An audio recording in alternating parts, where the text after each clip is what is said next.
आप फौजी हैं, आप जानते हैं सरहद पर हावी बने रहने की आपकी क्षमता सिर्फ आपकी शारीरिक ताकत पर निर्भर नहीं करती, बल्कि आपके पास हथियार कैसे हैं, आपके साधन कैसे हैं, उसी के अनुसार वर्चस्व होगा।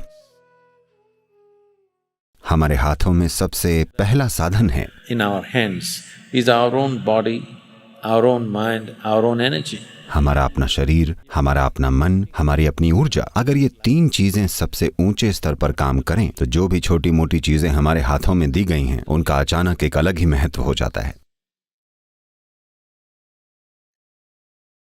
जिन लोगों का अपने सिस्टम पर कंट्रोल है छोटी छोटी चीजों से, वो बड़ी चीजें कर जाते हैं, सिर्फ इसलिए कि हमारे पास पहला साधन यही है, ये शरीर, ये मन, ये ऊर्जा।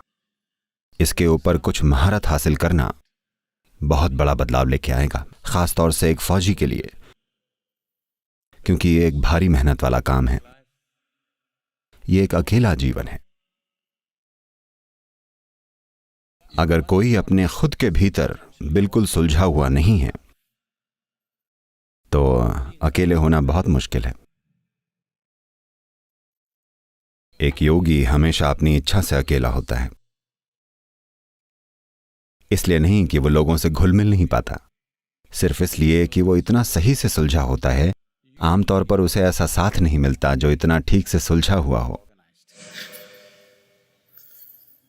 तो आप अकेले होना चुनते हैं क्योंकि पता है, जब गौतम बुद्ध के शिष्यों में से एक ने उनसे पूछा किसी के साथ चलना अच्छा है या अकेले चलना, गौतम ने कहा किसी मूर्ख के साथ चलने से अकेले चलना बेहतर है। एक सैनिक के लिए भी ऐसा ही है। आपके बगल में किसी बेवकूफ के होने के बजाय अकेले होना बेहतर है ना? अगर बेवकूफ बॉर्डर के उस पार हो तो ये अच्छी चीज है, अगर वो आपके बगल में है तो ये अच्छी बात नहीं है।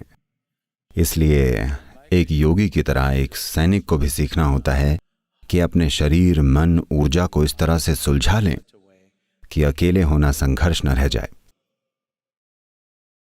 क्योंकि इसमें बहुत बड़ी ताकत है, बहुत बड़ी।